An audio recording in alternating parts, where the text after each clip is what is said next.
The island of Boracay will be officially closed.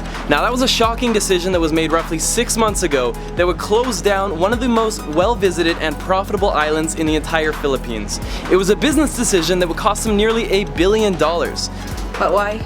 Now why would they do that?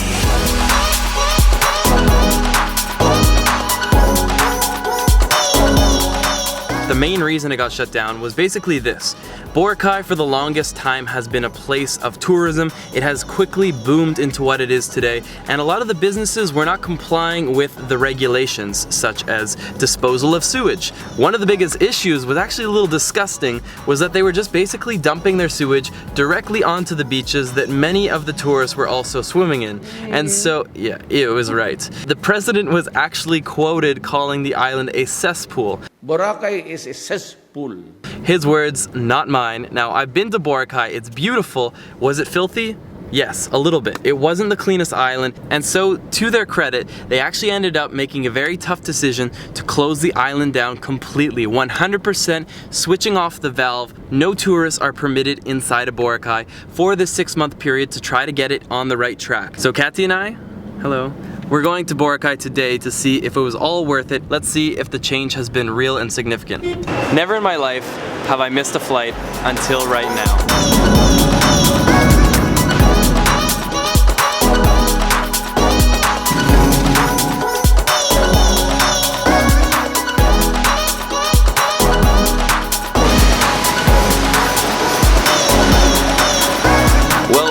Fast forward a week and we are finally here in Boracay to give you an update on what's new here. I'm super excited. We actually just flew in here with Cebu Pacific. Typically, Cebu Pacific is my go-to way to travel the Philippines. It's usually the most affordable. They even fly internationally, which is really cool, fogging up here. But one piece of advice when using them is make sure your carry-on is not overweight, because they do like to weigh it. First update is we've just landed in a brand new airport. This is the new Boracay Arrivals Airport. The departures are still done in the old Caticlan Airport. There's only a couple airlines that land in here, with Cebu Pacific being one of them. That's one of the advantages to landing here, because the other Boracay Airport will probably take you about an hour and a half to get to the crossing area where you'll have to take a boat. So we still have to take a boat here, but we're basically already there. Big change number 2. There is now a requirement that you have a booking at a hotel before you arrive on the island. So this is the form right here. We're actually at the coast, the hotel we'll be staying at. They have their own little private boarding area with their own private boat, but they are making me fill out the same form that you'd be filling out regardless of what hotel you stay at. Now, what's the implications of that? Really, it just means that, like, if you're a backpacker and you just plan to like stroll onto Boracay, kind of wander around, find a guest house, figure out what hostel you want to stay at last minute, like I would typically do, you can't do that. They will not let you on the island unless you have a confirmed booking from a hotel, a guest house, something of that sort, which is really interesting. Once you filled out your form and you're ready to go, I just realized they give you the mark of the beast. It says verified on it. It's just basically saying they've confirmed that you actually are staying at a hotel. So if your hotel doesn't include transportation to and from the island, then what you'll be taking is the ferry. It runs fairly frequently, but I have heard that they've reduced the frequency with the reopening of Boracay. So thank you very much. Coast Guard requirement. We have 5 minutes to get there. We are back and quickly reminded why this place is so famous. It was always incredibly beautiful blue water. The white sand is some of the best. I know I say that a lot, but it truly is. It's some of the best. And the last transportation means one more card. So we are now on the main road and we're seeing a ton of construction that's going on. Basically, they're building it so it's 2 lanes wide, whereas before it was one tiny lane where everyone had to like sneak by each other. It was absolutely chaotic if you ever had to go through Boracay. There's a lot of construction going on here right now. And we are back at my favorite hotel in Boracay. Guys, this is the coast. So happy to be back here. It's clean, it's bright, it's modern. We're pretty much gonna go to bed now, and tomorrow we'll show you around to show you the new Boracay. Good morning, guys, and welcome to day number 1 here in Boracay. I've got my tourist shirt on and I'm ready to share some information about the new Boracay, because a lot has changed. The new rules state that there can't be anything on the beach. So there can't be chairs, there can't be any fences dividing properties, there can't be lights on the trees, and so that means that basically if you're gonna hang out by the beach, you just have that beautiful white sand and that blue water. There used to be tons and tons of lawn chairs all along this beach. Now there's nothing. I think it's actually a really nice thing. Like, I thought that the chairs were a total eyesore before, and there used to be so many vendors here trying to sell you day trips, trying to sell you like snacks and massages, and it was just really annoying. You come to a beach like this to relax, and it wasn't really the experience last time. So I think they've completely cleaned that up. Speaking of cleaning up, this is what you see everywhere. It has become a barefoot destination. You can walk anywhere barefoot now. Very nice. And actually you can see policemen everywhere. Yeah. And I guess it's to enforce that people don't sell things on the street. They're truly cleaning up after everything. Even like the leaves that fall from the palms, I see people just like scooping it all up. It's just like immaculate right now. It's the perfect clean beach, and I'm surprised to see that. To all my fellow sandcastle lovers out there, I have some bad news for you, because digging a sandcastle here in Boracay can now lead to a $50 fine. And not to mention, there's actually been some videos of police coming and knocking them down. Hopefully that doesn't happen here today. So the water here is just about the cleanest I've seen. It's so crystal clear, and there's not a single bit of litter. One of the really awesome new rules that they've implemented here is that there's no smoking in Boracay at all. That means no more of those little cigarette butts getting everywhere. There's also another rule, which is no drinking anymore in public. That'll result in a cleaner environment, but I don't know if it's all positive, because it's definitely kind of nice to be able to walk around with a beer. That's definitely a social atmosphere thing that I enjoy, but I guess it's for the environment here, and that's definitely the direction they've chosen with the new Boracay.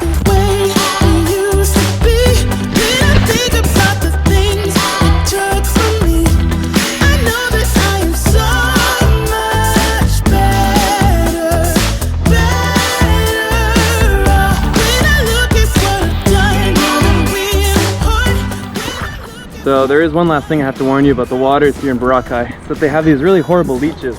And once they grab onto you, it's really hard to get off. Yeah? You either gotta use fire or salt. You know, I could talk about the facts of Boracay all day, but at the end of the day, I think the best way to show it is just to show it for what it is. A place to relax, amazing food. Sorry.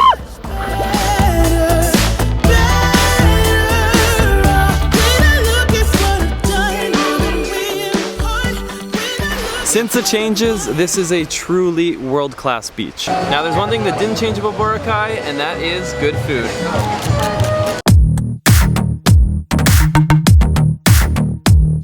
I just got my shake, and it reminded me something that I have to tell you about Boracay. So they have banned here, so they have banned single-use plastics. Yeah? Single-use plastic. Okay. Yeah? Single-use plastic. Using water bottles. Okay. No straws and no bags, and a lot of hotels are not using any more water bottles, which I think is great because they contaminate the environment. You get service water like this.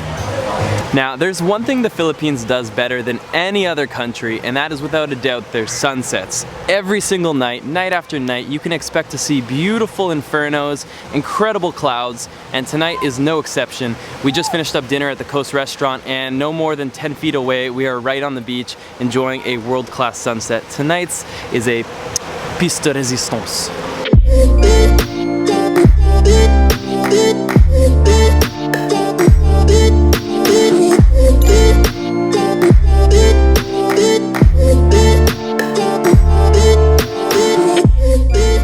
This right here is probably the biggest change that you will see here in Boracay. We went out last night, we walked down the main promenade behind the palm trees. Basically, everything becomes pretty sleepy. Not only was Boracay one of the party capitals of the country, but they actually had a really big event called La Boracay, which was typically leading up to like New Year's and Christmas time.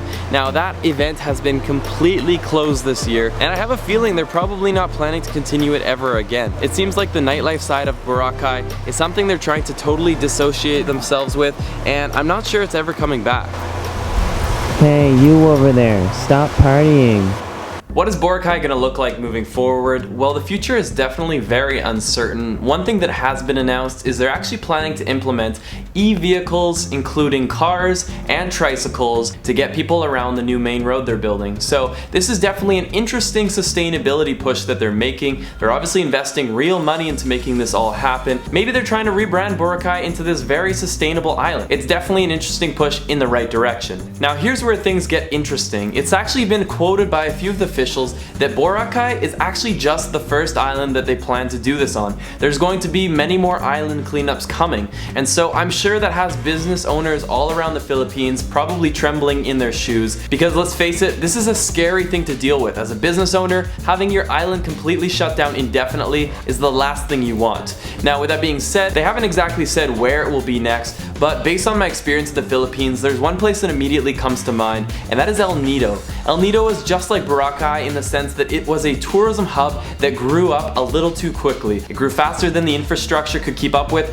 and it definitely doesn't seem as though most people are following code. I think a lot of pollutants are ending up right in the ocean, and so naturally I can see that being the next place to be completely closed down. And to be honest, I would say from an outsider's perspective, it kind of needs it. El Nido went from being one of my favorite places in the world to now being kind of a secondary recommendation. The last time I went to El Nido, the lagoons were just overtaken by these neon orange kayaks, and it was a bit of a sore sight. But at the same time, I definitely think they're gonna need some legislation, some rules to limit how many people are entering into these lagoons and viewpoints. Something needs to be done to protect the ecosystems. To this day right now, there's over half of the hotels completely closed. They don't yet have their permits. The same goes for restaurants. Most of them are still closed along the beachfront and inland.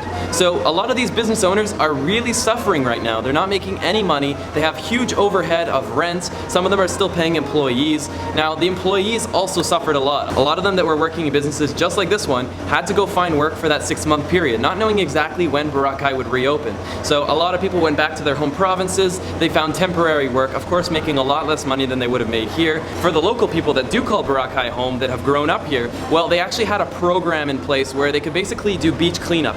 They went from making on average like 1,000 to 1,500 pesos a day to now making around 350 pesos a day. That's just over $6 to do beach cleanup and other odd jobs to get the island ready. So overall, a lot of people really suffered during these 6 months. Is it worth it in the long term? That is to be decided, but I'm definitely excited about some of the new directions they're taking. All right, we are just checking out of one of my favorite hotels in the entire world. Bye. Till next time, we're leaving the coast here.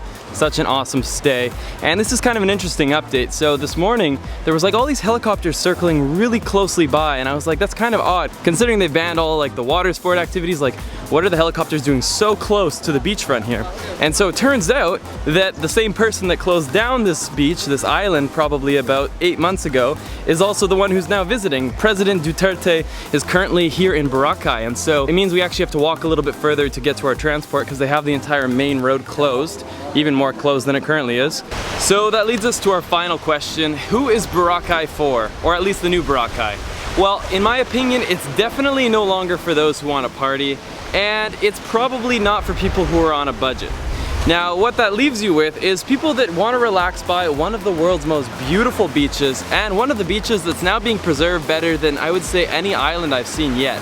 It's definitely an incredible place to come and relax. It's also not really for people that want to have true Philippine adventures, as you've probably seen a lot of on this channel. You do have a few boat trips available, or slowly becoming available, but Boracay is for the most part not the most adventurous island. It's a place I like to come and relax, have internet, have good food, all the modern conveniences in a beautiful, beautiful island. If you're wanting to come check it out, then I think now is a good time to do it. While the tourism is still a little low, I'm definitely giving it a thumbs up. I like having less people here. Guys, if you're new to the channel, hit that subscribe button, become part of Team Get Lost. Take it a step further, hit the bell button so that you're notified when the next video goes up. And if you're planning to come to the Philippines, I've got your entire Philippines trip totally planned out for you. From the best restaurants, best hotels, best viewpoints, and secret places that most people don't know about. It's all inside this one travel guide. Check it out, it's all linked down below, and it's completely free to try. I will see you next Saturday. Until then, let's get lost again in the next one.